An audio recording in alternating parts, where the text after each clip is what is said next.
जीवन सुंदर कैसे बने, जीवन अच्छा कैसे बने, यह तो सिर्फ संत और गुरुजन ही बता सकते हैं। हम अपने रहने के लिए बड़े से बड़ा मकान बनाते हैं और उसके लिए सोचते हैं कि कोई अच्छा इंजीनियर से इसका नक्शा बनवाएं, और सत्य भी है। जो हमारे पास जमीन है, जगह है, उसमें सब कुछ आ जाए, नहाने धोने के साधन हो, भोजन के लिए रसोई घर हो, शयन कक्ष हो, आने जाने वालों के लिए हो, बैठक हो, भोजन के लिए हो, आप सब कुछ बताते हैं इंजीनियर को कि ये चीजें होनी चाहिए। जगह इतनी ही है तो उसमें सब कुछ गुणा भाग करके एक सुंदर सा नक्शा बना देते हैं आपकी रिक्वायरमेंट के अनुसार, और सुंदर भवन का निर्माण हो जाता है। ऐसे ही जीवन रूपी इमारत और जीवन रूपी भवन के निर्माण के लिए सब कुछ हो, उसमें सुंदर हो। इसके लिए जरूरी है संत गुरुओं का सानिध्य, संत गुरुजनों का सानिध्य, क्योंकि मार्ग वही बताते हैं, उपाय वही बताते हैं। अभी मैं एक छोटी सी कहानी पढ़ता था, अच्छा लगा मुझे, बच्चों के लिए ये कहानी। आजकल व्हाट्सएप में भी बहुत अच्छी अच्छी बातें, अब लिखना हम कम कर दिए, सेव करना ज़्यादा शुरू कर दिए, है नहीं। डायरी नहीं रखते हैं, मोबाइल रखते हैं, सब कुछ इसमें लिखा रहता है। कल भी जब हम कांति भाई के यहाँ प्रवेश किए, माताओं बहनों ने जैसे आपने स्वागत बलिदान किया, हम लोगों ने भी गाया, बड़ा सुंदर गाया जैसे आपने गाया। हमें अच्छा लगा कि सबको याद है, क्योंकि हम तो सीढ़ियों से चढ़ते थे, फिर बाद में पता चला मोबाइल क्यों देखते हैं लोग। तो भूल ना जाए, इसलिए ऐसा नहीं कि गाए नहीं है, गाते हैं, लेकिन सही है कि पंक्तियां ऊपर नीचे हो जाती है, कुछ शब्द छूट भी जाते हैं, इसलिए देखना जरूरी होता है। हमने भी एक दिन ऐसे एक कहानी पढ़ी, अच्छी कहानी थी। एक शिक्षक ने बच्चों के समक्ष टेबल पर बरनी रखी, कांच की बरनी रखी, और शिक्षक ने जो गेंद होती है, टेनिस बॉल, बरनी बड़ी थी, टेनिस बॉल को उसमें भरने लगे, 1 2 3। शिक्षक ने कहा बरनी भर गई। बच्चों ने कहा हाँ गुरुजी, बरनी तो भर गई। जब सबने बरनी भर गई कहा, तो फिर उन्होंने क्या किया, कुछ कंकड़ पत्थर थे वो डालना शुरू किया। जो खाली जगह थी वो कंकड़ पत्थरों से भर गई। जब कंकड़ पत्थर भर गए तो फिर गुरुजी ने पूछा बरनी भर गई? बच्चों ने कहा हाँ गुरुजी भर गई। फिर गुरुजी रेत भी लेके आए थे, फिर उसने रेत डाली बरनी में। फिर रेत डाले तो जहां और छोटी जगह थी रेत के लाए, रेत वहां समा गई। फिर गुरुजी ने पूछा बरनी भर गई? बच्चों ने कहा हाँ गुरुजी बरनी भर गई। फिर अपने साथ 2 कप चाय बनाए थे, उसने चाय भी डाली। बच्चे देखते थे कि हम तो कहते हैं भर गई बरनी, लेकिन उसमें फिर भी कुछ न कुछ समा जाता है। गुरुजी का, शिक्षक का इस प्रयोग से एक बड़ा संदेश था। उन्होंने कहा देखो बेटा, बच्चों ध्यान रखो, ये जो गेंद है ना, ये हमारे जीवन का, जानते हो क्या है? ये हमारे जीवन का स्वास्थ्य है, परिवार है, शौक है, अध्यात्म है। और ये जो कंकड़ पत्थर है, उसके बाद नौकरी है, व्यापार है, बिजनेस है।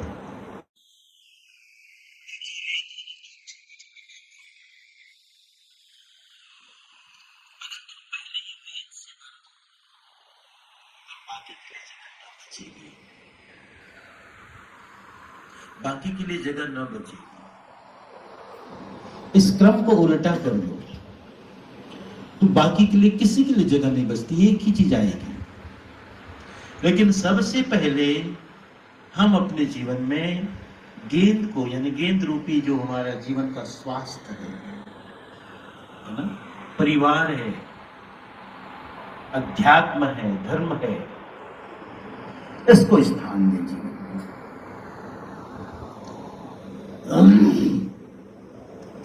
बच्चों ने कहा, गुरुजी आपने ये तो बता दिया कि गेंद है हमारे जीवन का, स्वास्थ्य है, धर्म अध्यात्म है, कंकड़ पत्थर बिजनेस व्यापार आदि हैं, और रेत कुछ बातें, फालतू बातें भी जीवन के लिए होती रहती, लेकिन 2 कप चाय के बारे में आपने बताया, उसका क्या मतलब? कहे 2 कप चाय की भी बड़ी महिमा है। कभी जीवन में इतना अवसर रखो, समय रखो, कभी अपने मित्र के साथ 2 कप चाय भी पी सको, ये भी जरूरी है। यानी मित्र की भी जरूरत है, साथी की भी जरूरत है। ऐसे ही हमारे जीवन में धर्म की परम आवश्यकता है। धर्म का मतलब बहुत बड़ा है।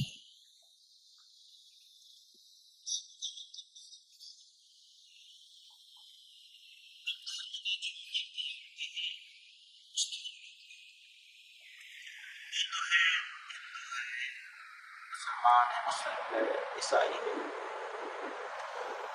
कि धर्म का मतलब है स्वभाव। धर्म का अर्थ होता है अस्तित्व, स्वयं का होना। धार्मिक का मतलब है मात्र मंदिरों में जाने वाला, पूजा पाठ करने वाला। यह तो एक स्थूल अर्थ हुआ, बाह्य अर्थ हुआ। धार्मिक व्यक्ति का मतलब है जिसकी दिशा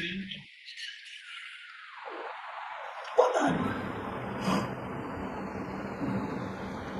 कहते ना कि आहार निद्रा भय मैथुनंच सामान्य में तक पशुभिन दरणम।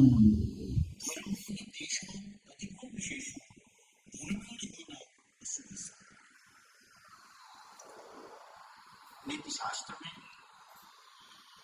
यह लेख या श्लोक इसे नीतिकार के द्वारा बनाया कि कहा गया कि मनुष्य में और पशु में अंतर और समानता दोनों को प्रकट किया। क्या अंतर है और क्या समान है? 4 बातें पशु में और मनुष्य में समान है। भोजन, विश्राम और अपने प्राणों का भय और संतति उत्पत्ति, संतानोत्पत्ति। ये 4 बातें मनुष्य में और पशु में या पक्षियों में समान है, अंतर नहीं। बस धर्म की विशेषता मनुष्य में है। धर्म यानी स्वयं की खोज। कोहम कस्तम कुत आयात कामे जन्नी कोमे तात। कि मैं कहां से आया, कोहम मैं कौन हूं, कस्तम तुम कौन हो, कुत आयाता हम कहां से आए, कौन मेरी मां है, कौन मेरे पिता है,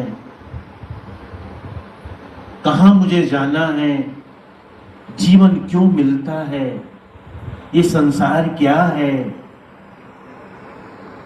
यह चिंतन, इस चिंतन की शुरुआत धर्म की यात्रा का पहला कदम है। और प्रारंभ से ही यह खोज रही है। मनुष्य सभ्यता जितना सभ्य होता गया और सभ्य होते होते उसके मन में यह ख्याल आने लगा कि ये संसार क्या है, क्या है हमारे आने का उद्देश्य, हम क्यों जन्मते हैं, और जन्म लेने के बाद मनुष्य मरता है तो कहां जाता है। ये शरीर और इसमें रहने वाला चैतन्य, इसका संयोग क्या है,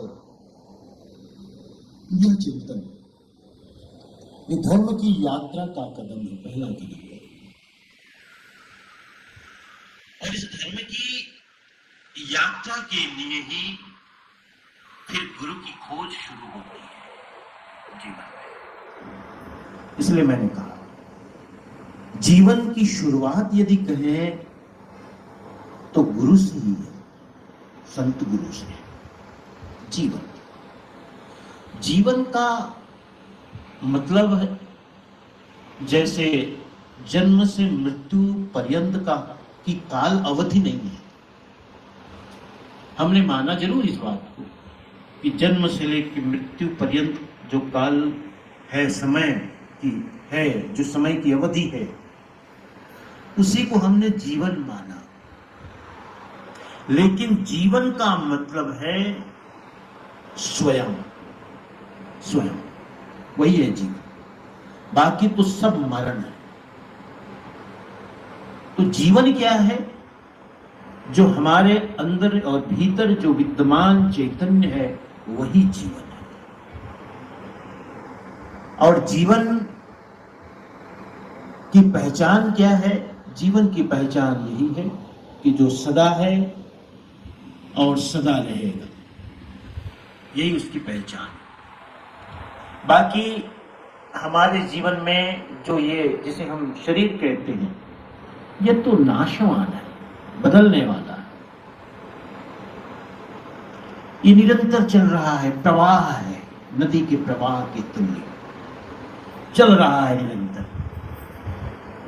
आज हमारे रगों में जो खून है, समझना वही खून कल मिट्टी में मिलकर खाद बन जाएगी, और खाद बन करके वे पेड़ पौधों में रस के रूप में प्रवाहित होगा। फिर वही रस को हम फिर से खाएंगे। तो इस तरह ये क्रम चलता रहता है। जो हमारी अस्थियां हैं, हड्डियां हैं, मांस मज्जा है, कभी पृथ्वी का अंश हुआ करता, लेकिन यही एक शरीर के रूप में निर्मित होता है। ये निरंतर प्रवाहमान है, चलता रहता है। जीवन क्या है? जीवन है जो इसमें इस शरीर में विद्यमान चैतन्य है, वह जीवन है। और उस जीवन को जानने की यात्रा का नाम धर्म है। उसे जानना। अभी बहन जी ने गाया ना, प्रीति बेन ने, कि निस दिन टूटे न तार भजन। धर्म की यात्रा का ये साधन रूप है भजन। भजन का मतलब है निरंतर सुरति का जुड़ जाना, अनवरत रूप से निरंतरता, निरंतर ये रहे, उसमें स्मरण रहे, बोध रहे, ख्याल रहे कि मैं वह तत्व हूं जो कभी बदलता नहीं, कभी टूटता नहीं, कभी छिपता नहीं, कभी चलता नहीं। इस सबसे परे इसका स्मरण ही सुमरण है, और वही स्मरण है, वही तार है जो टूटे न तार कहते, वही है। निरंतर बना रहे, उससे जुड़ाव बना रहे। जीवन के सब कर्म हो, सब व्यापार हो, सब व्यवहार हो, लेकिन उस जीवन से तुम्हारा तार न टूटे, तार न टूटे। एक बड़ी अच्छी कहानी और कहूं आपसे। भजन क्या है? भजन ठीक है, देखिए सभी का दो रूप होता है, एक सूक्ष्म रूप और एक स्थूल रूप।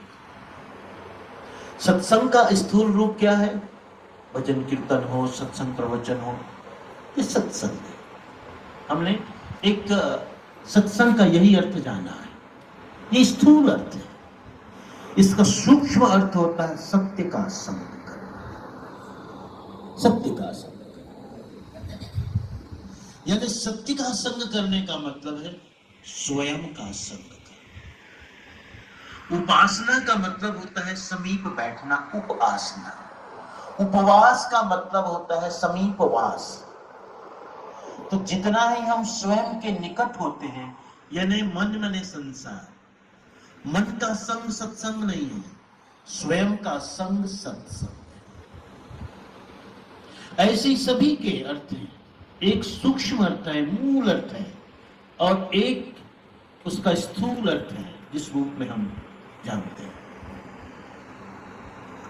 तो भजन का मतलब है निरंतर स्मरण, ध्यान। सुमिरन कहीं देखिए, सुमिरन का अर्थ है, और इसकी जरूरत भी है। गुरुजन बताते हैं, संतजन बताते हैं, हम सब बताते हैं। सुमरन करना है, 108 मंत्राओं की माला ले लो और उसमें कोई मंत्र का को पिरो दो और उसका जाप करो। स्थूल है सुमरन, लेकिन सुमरन का अर्थ होता है बोध। सुमरन का अर्थ होता है स्मरण। सुमरन का अर्थ होता है ख्याल। ख्याल सुमरन का अर्थ होता है कि श्रुति का न टूटना, बने रहना। मैं उसे सुमरन कहता हूं। साहब ने संध्या पाठ में कहा, दास तन की अधिक महिमा सेवा कुंड नहाई, और प्रेम भक्ति पतिवर्त दृढ़ करी बहुरिन भवजल आए। साहब जब यहां पर भक्ति की बात करते हैं, भक्ति में दृढ़ता कैसी हो, एक निष्ठता कैसी हो, एक निष्ठ भाव कैसा हो, तो उन्होंने उदाहरण दिया माताओं का कि पतिव्रता नारी की तरह भक्ति करो। पतिव्रता नारी का उदाहरण देकर वही सुमरन के उदाहरण दे रहे हैं साहब, स्मरण का, बोध का, ख्याल का, होश का, कि जैसे एक पतिव्रता नारी, विवाहिता नारी कहीं भी जाती है, अकेली मायके जाए, सत्संग में जाए, शादी में जाए, बाजार जाए, कहीं जाए, लेकिन एक स्मरण निरंतर है, क्या कि मैं एक विवाहिता हूं, एक शादीशुदा हूं। यह बोध निरंतर बना रहता है। और इस बोध का परिणाम क्या होता है? इस बोध के बने रहने से उसके जीवन में कोई पथ भ्रष्टता नहीं आती, मर्यादा का उल्लंघन नहीं आता, है ना, सदा अपने मार्ग में अडिग बनी रहती, अटल बनी रहती। साहब ने धर्मदास साहब को भी यही उपदेश किया, धर्मदास मानो उपदेशा, सत्य पुरुष का कहूं संदेशा। धर्मदास मानो चित लाए, रहु ठिका पर उचित न जाए। ठिका मने भक्ति, ठिका मने एक मार्ग, ठिका मने एक संकल्प, ठिका का मतलब है एक निष्ठ भाव। यह एक निष्ठ भाव से विचलित नहीं हो। जीवन में जो भी सुख दुख आए, अनुकूल प्रतिकूल आए, कुछ भी आवे, लेकिन उससे तुम्हें हटना नहीं, टिकना नहीं। ये साहब ने उपदेश किया, ये उपदेश साहब ने किया। तो एक निष्ठ भाव, जैसे पतिव्रता नारी होती है, एक निष्ठ भाव से पति से जुड़ी है, कहीं भी जाए, लेकिन यह स्मरण सदा है। जैसे सुमरन की बात कहते हैं तो साहब कहते हैं ना, इतना सुंदर उदाहरण किसी पूरे संत साहित्य में, क्योंकि जो सदगुरु ने जो कहीं कहीं उदाहरण दिए हैं कहीं और न मिले। साहब क्या कहते हैं? सुमरन की सुधियों करो जो गागर पनिहार। साहब कहते हैं सुमरन कैसा हो तुम्हारा? उस पनिहारन की तरह हो, गागर पनिहार, पनिहारन की तरह तुम्हारा सुमरन। जैसे गागर पनिहारन होती है, सर पे गागर रख करके रास्ते से चलती रहती है, दूर से पानी लाती है, गागर के ऊपर गागर, गागर के ऊपर गागर, गागर के ऊपर गागर, दूर से पानी लाना है। एक ही बार में एक साथ 2-4 घड़े रख लेती है, आना जाना कम हो, आवृत्ति कम हो। अगर एक हाथ बाकी हो तो वहां भी एक और घड़े संभाल लेती है। हाँ? और कोई छोटा बच्चा उसका साथ जाने की जिद करे तो उसे भी पकड़ लेती। सहेलियां हैं, संगी साथी कहती है पकड़ ले, रोता रहेगा आते तक, पकड़ ले, रख ले गोद में, मना तो करती, उसे भी ले लेती। और पानी जब भरती है तो गागर के ऊपर गागर रखती हुई, एक हाथ में भी गागर दबाई, एक हाथ में बच्चे को रखी, और संगी साथी सहेलियों के साथ हंसी ठिठोली करती, क्योंकि सब बहुएं हैं। जब 4 बहुएं इकट्ठी हुए तो सास कथा निकल जाती है, तेरी सास, मेरी सास, उसकी सास, उसका देवर, उसका, होता है ना। देखो ये आरोप नहीं है ना, पूरा नहीं मानना घर की बातें कह सकते हैं। घर की बातें निकल जाती हैं, देवर देवरानी की, घर की, कुछ समस्याओं की भी, कुछ अच्छी बातें भी। लेकिन एक बात, गागर के ऊपर गागर सिर में है, दोनों हाथों में, एक में बच्चा है उसका, एक में फिर गागर है, और रास्ता भी उबड़ खाबड़ है, सबके साथ हंसी ठिठोली है। लेकिन जिस गागर को सर में रखी हुई है, वह गागर हाथों से नहीं संभल रही, सुरती से संभल रही है, सुरती से। उसी सुरती का नाम ध्यान, उसी सुरती का नाम होश, उसी सुरती का नाम अवेयरनेस, उसी सुरती का नाम जागरण, उसी सुरती का नाम बोध।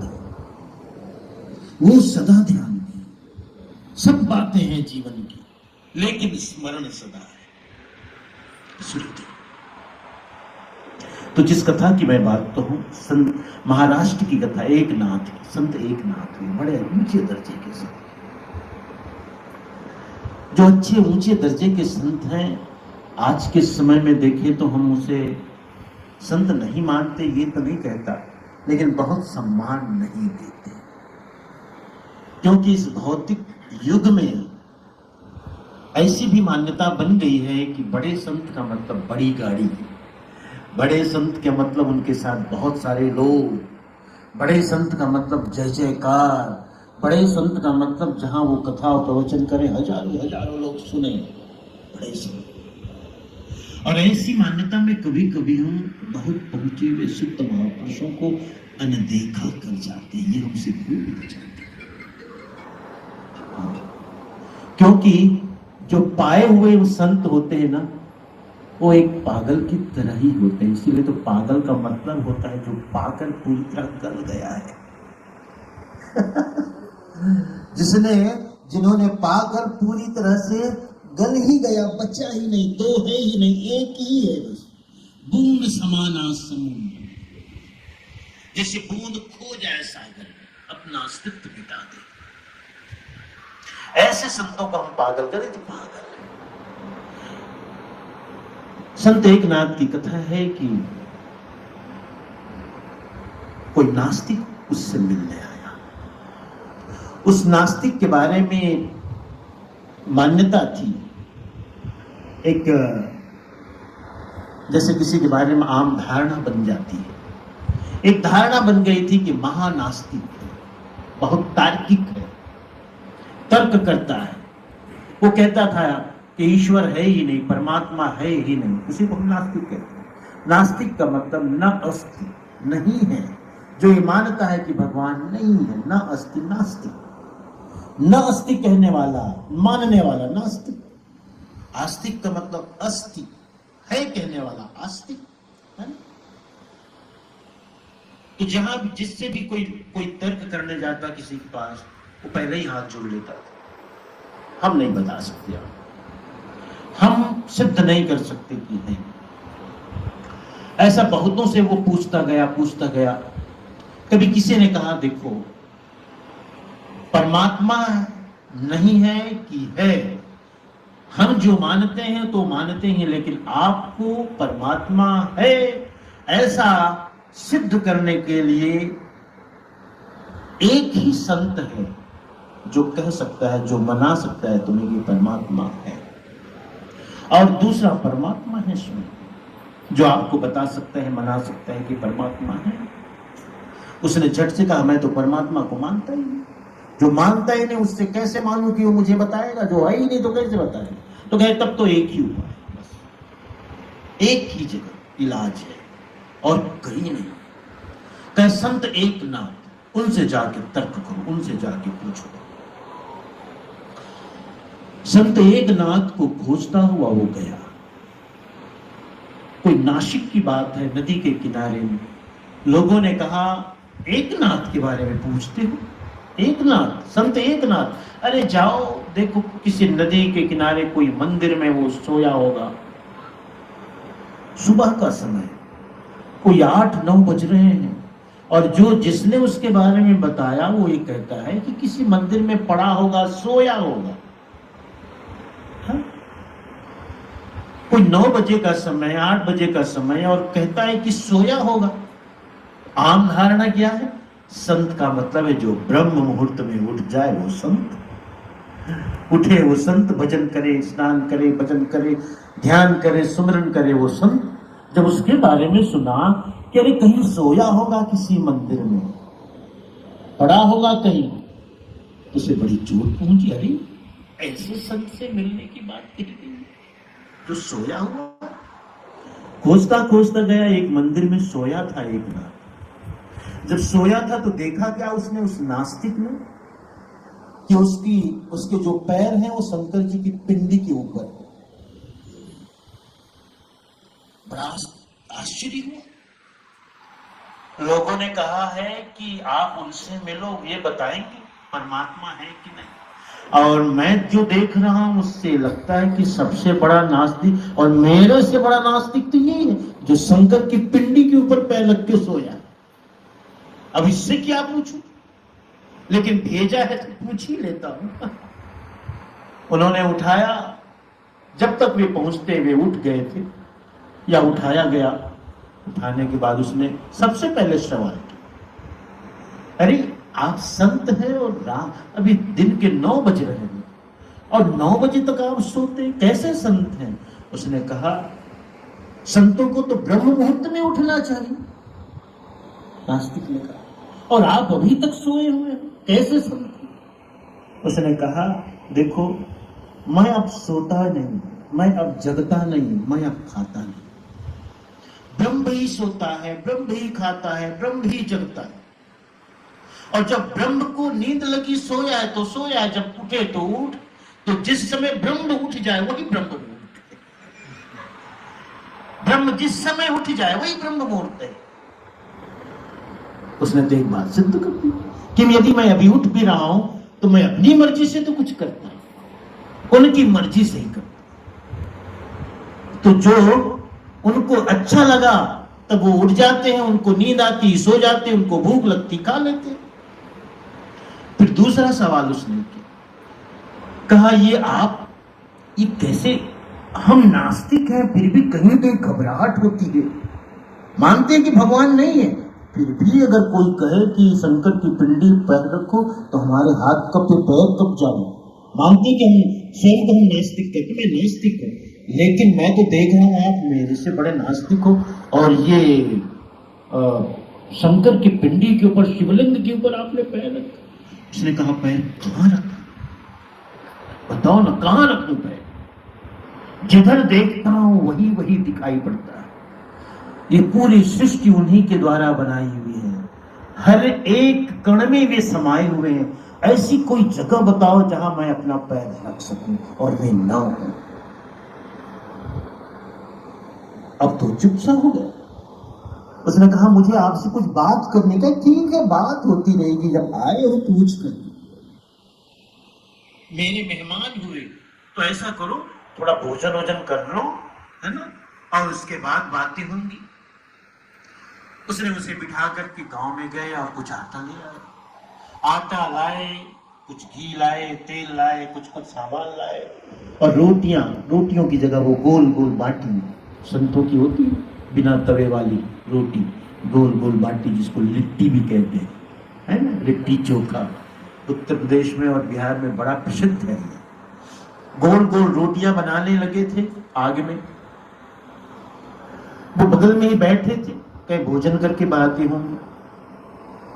उसने देखा जब वो रोटी बनाता था तो एक कुत्ता आया, और एक कुत्ता जो जिसमें गोल गोल रोटियां बना के जिस पात्र में रोटी रखते थे उसमें से एक उठाया मुंह में और भाग लिया। जब भाग लिया तो वह जो संत एकनाथ था, घी का जो पात्र होता है, जो मिट्टी का बर्तन होता है, वो लेकर उसके पीछे भागा कि कहां भाग रहे हो, कहां जा रहे हो, कहां जा रहे हो? अरे तो ये जो नास्तिक आया था वह भी उसके पीछे भागा और सोचने लगा, अरे ये कैसा संत है, अरे ले गया तो ले गया, अब ये लगता है छुड़ा के ही मानेगा, उसके मुंह से छुड़ा के ही लाएगा ये, अरे जाने दो ना, ये ले गया तो ले गया। लेकिन सोचा कि अब जा रहा है तो मैं भी क्यों रहूं, यहाँ बैठा नहीं था वो भी उसके पीछे पीछे भागने लगा। वो 1 मील दौड़ने के बाद कुत्ता पकड़ में आया, पकड़ करके उसके मुंह से वो रोटी छीनी। उसने कहा, राम, देखो उसके शब्द, राम थोड़ा घी तो लगा लेने देती, थोड़ा घी तो लगा लेने देती, फिर ले जाते, नाहक मुझे इतना दौड़ाया तुमने, लाओ। फिर उसने घी लगाई और फिर से उसके मुंह में रखा। अब तो उसका जो नास्तिक आया था उसका उभार मिला। उसने कहा, राम? कहे, हाँ। कुत्ते में राम? हाँ, क्योंकि मैं राम के अतिरिक्त किसी को देखता नहीं, जिधर देखता हूं वही दिखाई देता है। और यही है सत्य की पहचान। उसने मान लिया कि जो कुत्ते के अंदर राम को देख ले वो महाआस्तिक है। उस दिन उसका जो भाव था वो बदल गया कि सचमुच इस संसार में जो भी है उसी परमात्मा की सृष्टि है। इसी का नाम भजन है।